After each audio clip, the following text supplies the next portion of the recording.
पाकिस्तान के लोग आज महंगाई से परेशान हैं। इन्फ्लेशन रेट सबसे ज़्यादा है। फॉरेन रिजर्व कुछ दिन के लिए बचा है। आए दिन बम ब्लास्ट की खबर आते रहती है। Things are bad when people start fighting for food. That's a country that has been reeling under the debt.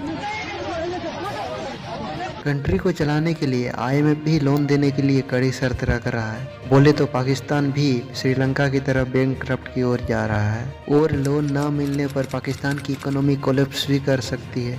आपको बता दूं 1950 में इंडिया की पर पर्सन GDP $841 था और पाकिस्तान की पर पर्सन GDP 1268 था, जो कि 50% ज़्यादा था इंडिया से। और आप देख सकते हैं आज इंडिया कहाँ पे है और पाकिस्तान कहाँ पे। तो क्वेश्चन आता है कि पाकिस्तान इस कंडीशन में पहुँचा कैसे और इसका क्या कारण है जो आज इतने बुरे दौर से गुजर रहा है। तो चलिए शुरू करते हैं। इस वीडियो में मेनली 3 पॉइंट पर बात करेंगे। Number 1, history of Pakistan. यहाँ पर देखेंगे हम पाकिस्तान बना क्यों, चाहता क्या था और मिला क्या। Number 2, reason of this condition, यानी क्या कारण है जो आज पाकिस्तान सबसे बुरे दौर पर गुजर रहा है। और नंबर 3, इम्पैक्ट, दूसरे कंट्री पर क्या प्रभाव होगा।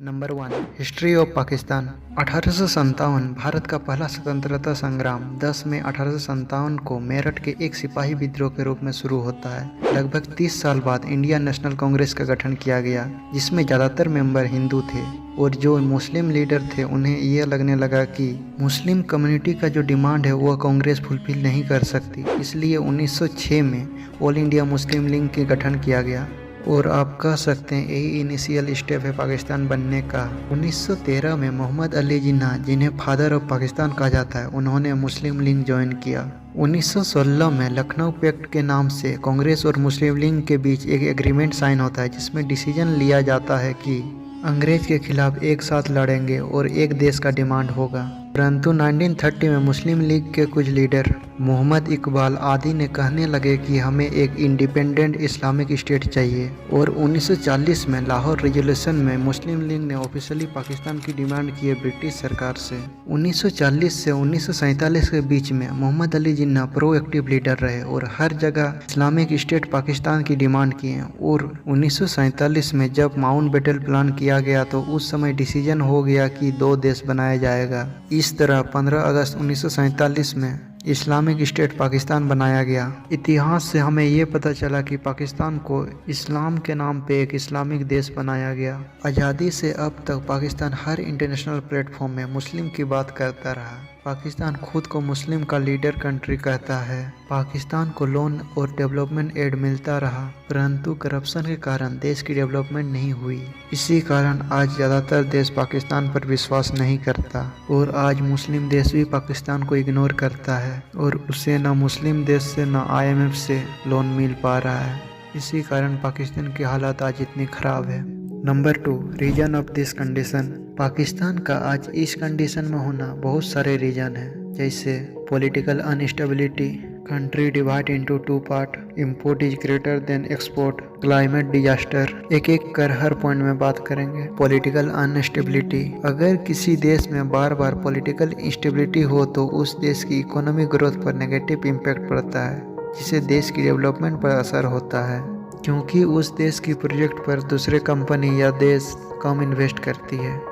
पाकिस्तान की बात करें तो आज़ादी से यानी 1947 से लेकर आज तक पाकिस्तान ने 29 प्राइम मिनिस्टर देखे हैं और इनमें से एक भी प्राइम मिनिस्टर 5 ईयर कंप्लीट नहीं किए हैं। जब जब सरकार बदलती है तो पाकिस्तान की फाइनेंशियल पॉलिसी भी बदलती है। अक्सर हमें पाकिस्तान में देखने के लिए मिलता रहता है कि नई सरकार पिछली सरकार की नाकामी प्रूव करती है, लोगों को दिखाने की कोशिश करती है कि पिछली सरकार कितनी गलत थी और पॉलिसी चेंज किए जाते हैं, जिसके चलते जो पाकिस्तान का ग्रोथ रेट होना चाहिए वो होता नहीं। पाकिस्तान की इकोनॉमी फेल होने का और भी रीजन है, जैसे लीडर या मिलिट्री का करप्शन, दोहरा नागरिकता, जिसके कारण पाकिस्तान को लोन नहीं मिल पा रहा है और देश चलाने के लिए पैसा नहीं है। Pakistan divided into 2 part. World bank data के अनुसार पाकिस्तान की ग्रोथ रेट 1970 में 11.4% था, जबकि 1971-1972 में 0.5% था।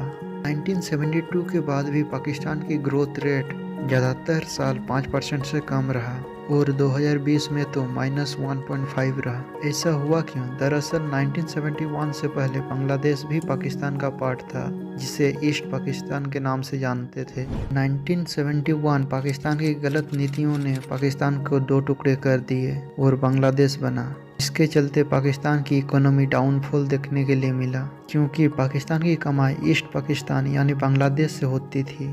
पाकिस्तान की ज़्यादातर इंडस्ट्री बांग्लादेश में था, जिसके चलते हमें पाकिस्तान की ग्रोथ रेट डाउनफॉल देखने के लिए मिला।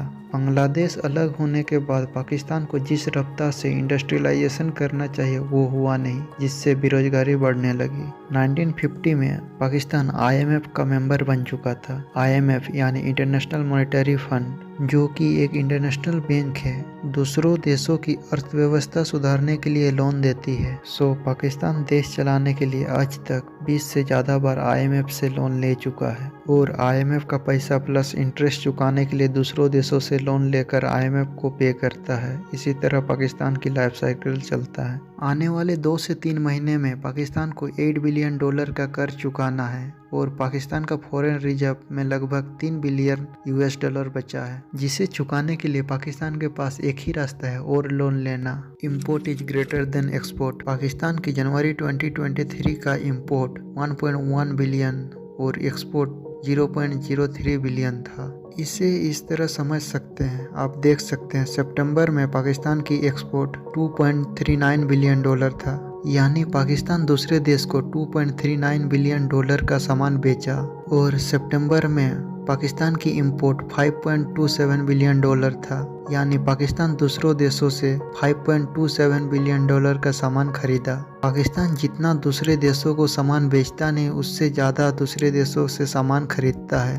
पाकिस्तान की ट्रेड डेफिसिट सितंबर में $2.88 बिलियन रहा। अब ट्रेड डेफिसिट क्या है? जब भी कोई कंट्री अपना इंपोर्ट एक्सपोर्ट से ज़्यादा रखती है, मतलब वह वर्ल्ड में अपना सामान बेच कम रही है और वहाँ से खरीद ज़्यादा रही है, तो इस केस में ट्रेड डेफिसिट हो जाता है, जिससे कंट्री के पास एक बहुत बड़ा ट्रेड डेफिसिट इकट्ठा होता है, तो उस कंट्री की करेंसी धीरे धीरे वीक होने लगती है। इसी कारण आज पाकिस्तान की करेंसी $1 के बराबर पाकिस्तानी रुपीस 265 है, जिसके कारण महंगाई बढ़ रही है। अगर पाकिस्तान की सालाना इंपोर्ट और एक्सपोर्ट की बात करें तो पाकिस्तान की एक्सपोर्ट लगभग $30 बिलियन है और सालाना इंपोर्ट लगभग $90 बिलियन है, जो काफ़ी ज़्यादा अंतर है। यानी पाकिस्तान जितना कमाता नहीं, उससे 3 गुना खर्च करता है, जो कंट्री डाउनफॉल की ओर जाने का मेन रीजन है। Climate disaster. पिछले साल पाकिस्तान में कई एरिया में बाढ़ आई, जो 50% से ज़्यादा एरिया पानी के अंदर डूबा हुआ था, जिससे मिलियन ऑफ पीपुल होमलेस हो गए थे। पाकिस्तान को $30 बिलियन का नुकसान हुआ। पाकिस्तान पहले से आर्थिक संकट से गुजर रहा था, फिर बाढ़ आकर और उसकी अर्थव्यवस्था को और नुकसान हुआ। Number 3, impact. अगर पाकिस्तान की इकोनॉमी कोलैप्स करती है और पाकिस्तान फुल्ली अनस्टेबल हो गया, तो दुनिया को सबसे ज़्यादा डर पाकिस्तान की एटम बम पर रहेगा।